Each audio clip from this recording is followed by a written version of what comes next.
everybody, sorry this video is taking so long, but we have been extremely busy. Obviously we made it to Panama City Beach, but we had a few problems along the way, and we've been trying to fix everything. One of them was that we lost our autopilot on the second day, so we had to do a whole lot of hand steering, which wasn't too bad the first 3 or 4 days, well, the first 3 days, but when it got windy and the big waves and everything, it was hard.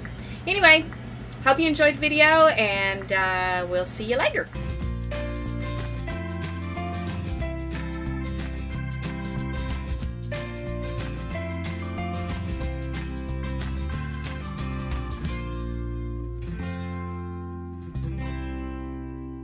So our first 3 days were absolutely beautiful. Going through the Gulf of Mexico. Had to motor sail a few days because we didn't have enough wind, but overall it was an excellent sail until about the 4th day. But Captain Cash sure enjoyed himself out in the sunshine.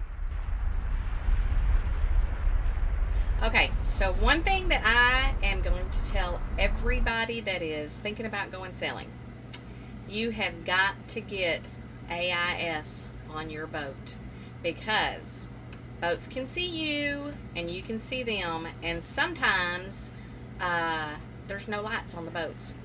It shouldn't be that way, but it is, because twice on my night watch I could see boats on the AIS, but they were not out there.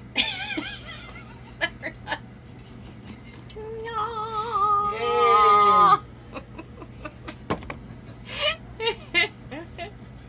That does not show up on AIS.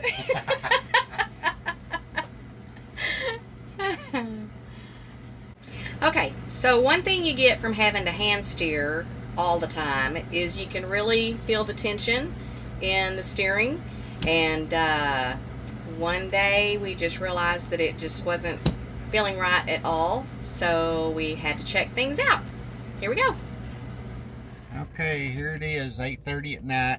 We've got some high seas out there, and it's really taking a strain on our steering.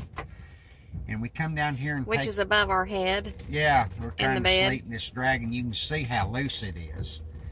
And every time you steer one way and then slack off, see, it's tight now, but when the wave shifts, see, well, it gets real loose. And as you can see here, see how loose it is? All this turnbuckle here, and all the slack has been taken out of it. So when we get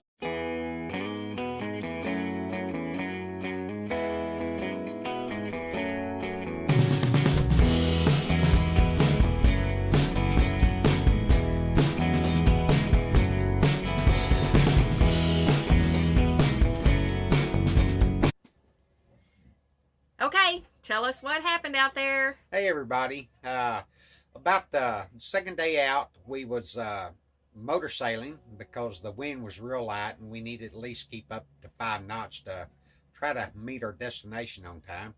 And we developed a little whining in the engine compartment. So we took the covers off and inspected the engine, make sure there was no leaks or anything, but the whining was still there.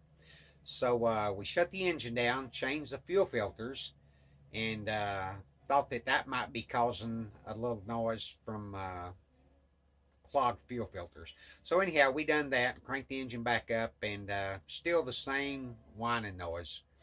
And sound like a bad bearing, and I was hoping that's not what it was, but eventually, 24 hours out from Panama City Beach, sure enough, it was a bearing. That transmission just locked right up and stopped the motor. Good morning. Good morning. All right, so we're going to have a little team meeting here. We've been hove to about 25 miles off the coast of Panama City, and 25 plus is what I'm going to call the radius right now, with our dead engine.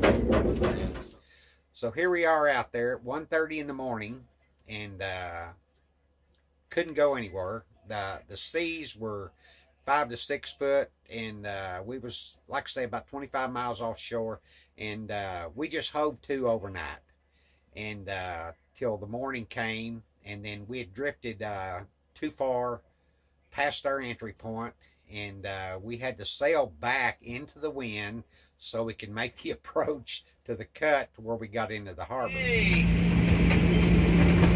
What is going on this morning?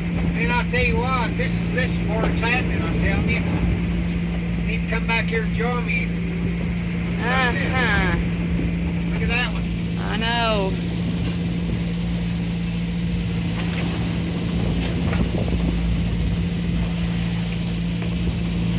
That's what it looks like downstairs.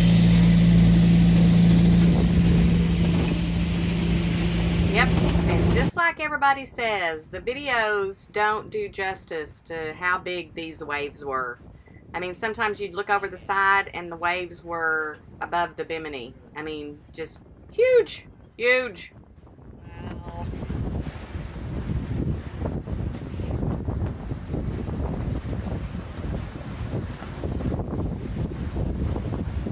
We're surfing. There we are. And then finally, land ho! I need wine! Wine! Finally going through the channel to meet Towboat US. Okay, so as you know, as soon as you get into port and you actually go get some groceries that you need, then the repairs start. And here's some of them.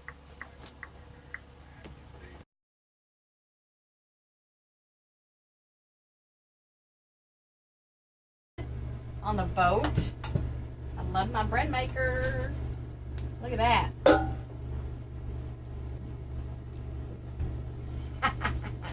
Wow. Hey. Garlic Italian bread. Fresh, hot, smells great. Guess what's for dinner? Bread and salad. That's right. Ah, wish I could smell it. It smells good. We're going to get smell-o-vision next, so that way you can share in our joy. Hey. Smell-o-vision. Alright. That's good. What I got going on here, this is the turnbuckle for the linkage that goes up to the steering. And I've already loosened it off a little bit. These two were just almost touching.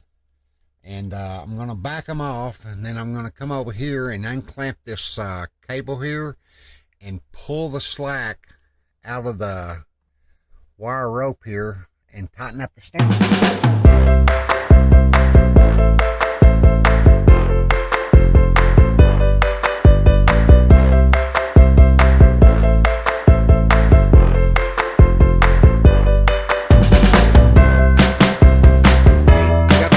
Got the transmission out and got it up here in the cockpit, and that's it. It's not very big, just got a forward neutral reverse, and there's the mounting plate that mounts the transmission to the bell housing.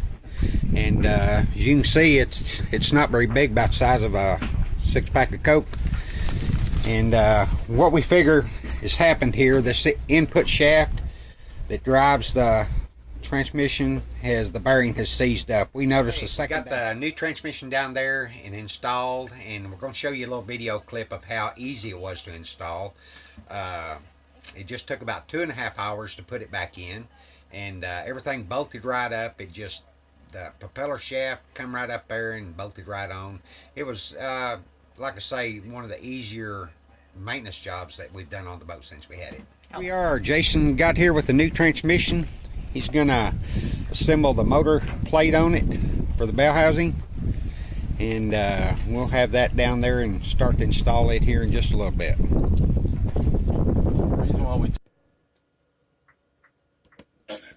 Okay. All right. Here. Let's bring this up.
Slack. Turn it up a little bit.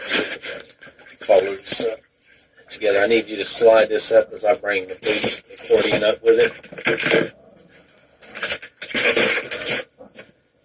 Let me look at the interior lip here. We may need to fly a wheel this again, and we're installing the transmission back in the boat. And before we done all this, I looked it up on, I googled it, and it says yes, it is possible to change the transmission while the boat's in the water. My wife wasn't too thrilled about that. Pam wasn't.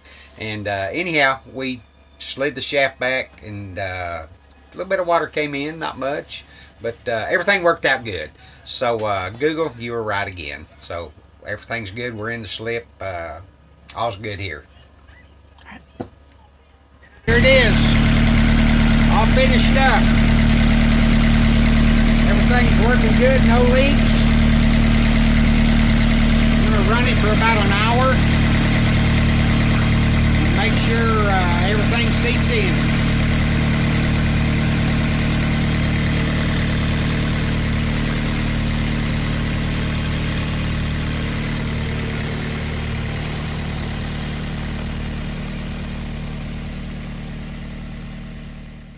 And finally, after all the repairs were done, we got to spend Christmas in beautiful Panama City Beach, Florida.